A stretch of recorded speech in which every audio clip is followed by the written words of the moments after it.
think the main reason why we still use the system is because 4 or 5 years ago, I think we were all just winging it. I think we were winging it for a really long time, especially when it was just me and Gavin. We were just yelling back and forth from each other's office, like, do this, do that. We had no way of tracking things. And I think because of our lack of having a system in place, a lot of opportunities were lost. And not only with that, with losing opportunities or losing potential clients and cases, I think when you don't have all your ducks in a row, it's impossible to add to that. So to add team members. And I think before we could grow and actually see the growth that we've seen over the last 4 or 5 years, we had to get our stuff in order. We had to get our shit straight, to put it frank. But yeah, I think it was impossible. I think everyone would still be where we were 5 years ago and just kind of plateau and just be happy with the way business was going, because that's all we knew. We had a lot of ideas and exciting possibilities in the future, but there was no way we were going to get there by winging it.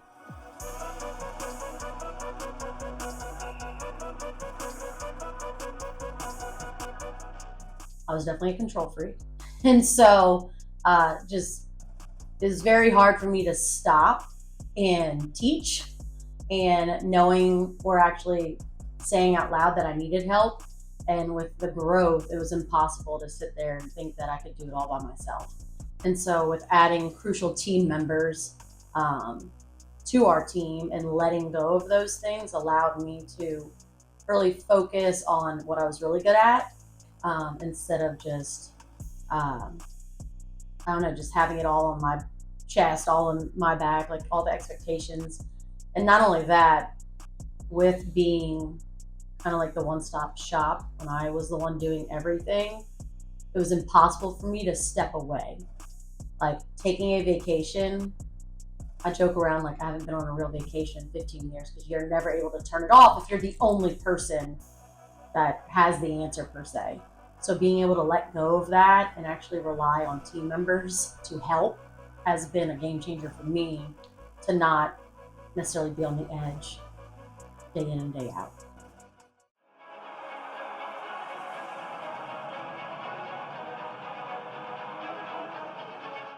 To be able to grow people to where they are today and allow them to take on some of that stress and not have it all on your back is it was a game changer. We have a couple great guys on the team that I rely on heavily, and Lord, I mean, just seeing where we are today, I couldn't even imagine not having them on the team.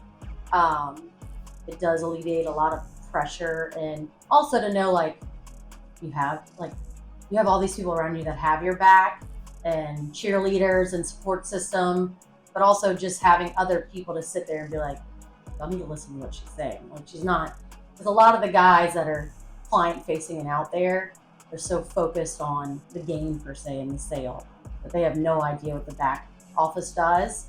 And so I love being able to alleviate that from them and have a team that's doing kind of the scarier stuff and the compliance stuff and making sure everybody has their ducks in a row.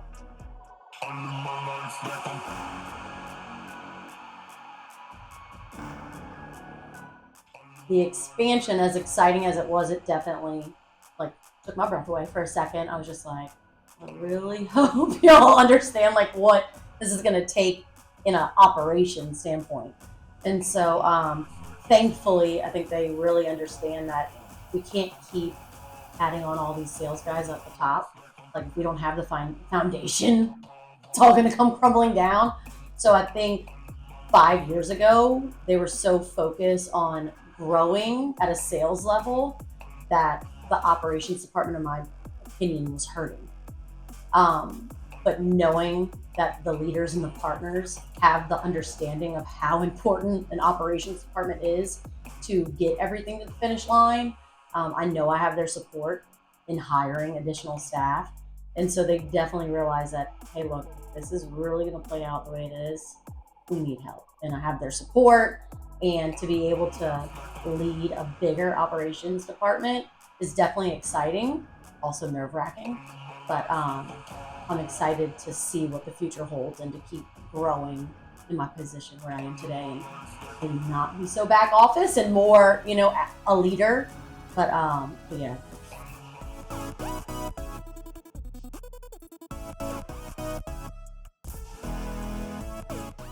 The weekly meetings and just having that safe space to kind of put it all out there and be able to share some of those things, not only as a sales or a leadership or even as an operations team, but just as a whole with the leadership team, and having the confidence to speak up and say, I don't know what y'all saw about this, or I don't know if this is vibing right with us. And also having those core values and focusing on our core values and seeing every new hire that we come in, we've worked so hard to build the culture that we have today that I think a lot of us, especially the ones that have been here since the beginning, are very protective of that culture.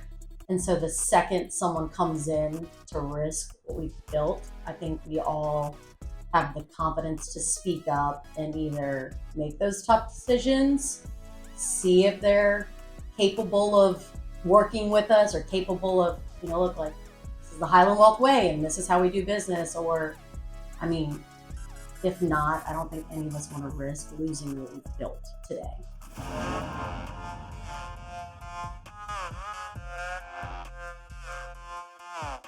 Has taught all of us is that we have to stop the daily insanity to focus on the business. And that's definitely something that, especially with the guys that are in sales and client facing, it's very hard for them to turn it off. They're always looking, for the next close or focused on the next,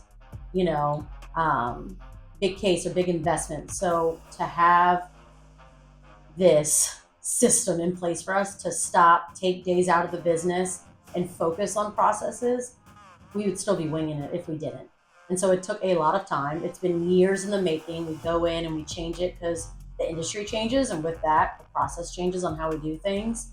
And so having a black and white on paper of expectations of how we get business done, and also the accountability factor of when things do go wrong and being able to go back and be like, okay, where did it go wrong? Do we need to twerk, fix what we say is the Highland Wealth way, or, change what we're doing? But it's been definitely years in the making.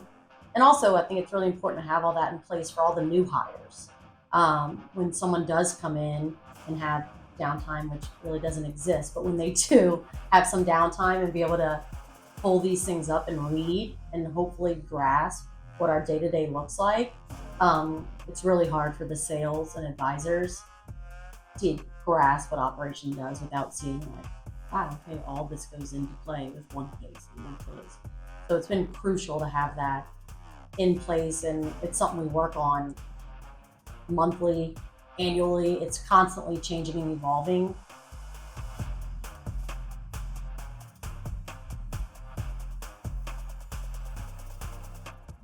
So when our team was smaller, I definitely was the person that tried to do everything in my power to get the job done. So a lot of that was half-ass work, where I would just get half of what I needed and I'm chasing, or I'm digging to find all the information, and that takes a lot of time. So over the years, we created the master sheet, which literally has all the information that I need and our operation team needs to get all these closed cases to the finish line. Without the master sheet, and it's really hard for me because I've been told I need to send everything back, but I love seeing us win. I love getting the job done. And so when I have to turn business away in a sense because an advisor didn't do what they were supposed to do for us to do our job to get it done, it is really difficult for me. But I think something the advisors have seen over the year, especially how we're emphasizing no master sheet, no business. It's not getting out, it's not happening. You either fill this out or you're not getting paid. And so I think they've seen the success of, oh wow, when I do the master sheet, my clients are getting the stuff, in a timely manner. Accounts are getting transferred, or assets are being received, or cases are being closed in a rapid pace. The system works, work the system. And so, there are hiccups. It's something we have to bring up very often. Some people, people get busy and things get hectic, and so they kind of slack off, or they get a little lazy in doing the case prep they have to. And so, with that being said, we try to give them a one-stop shop to get all the information in place, which has been a game changer.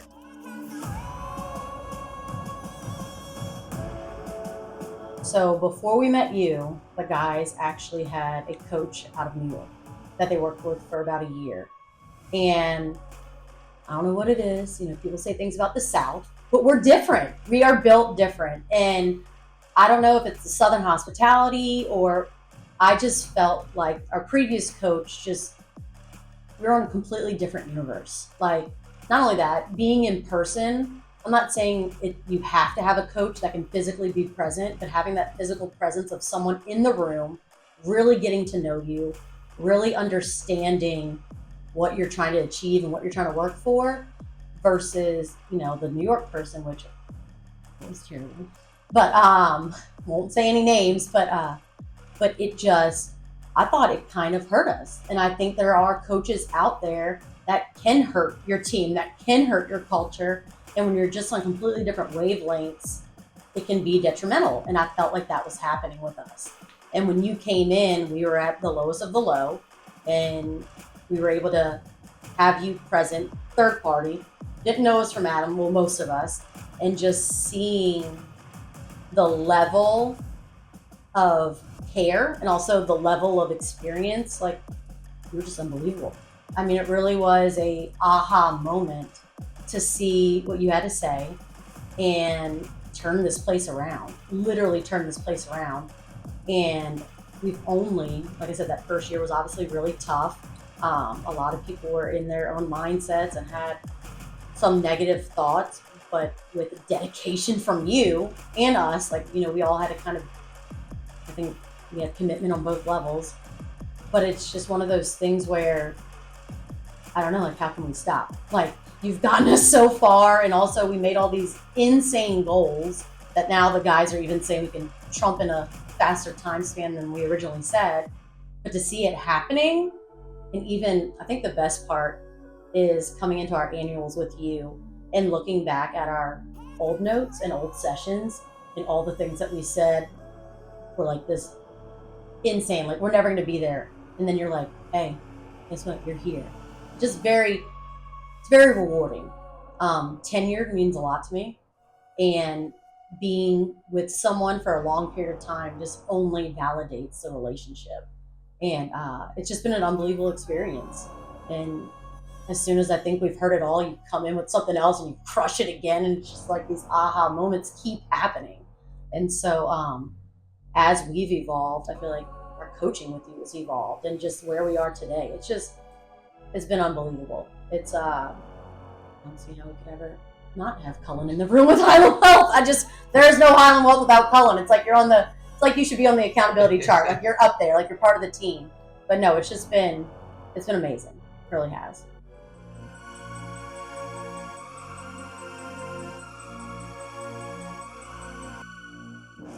I mean, one, I get emotional thinking about it because I've known Gavin for over 15 years now.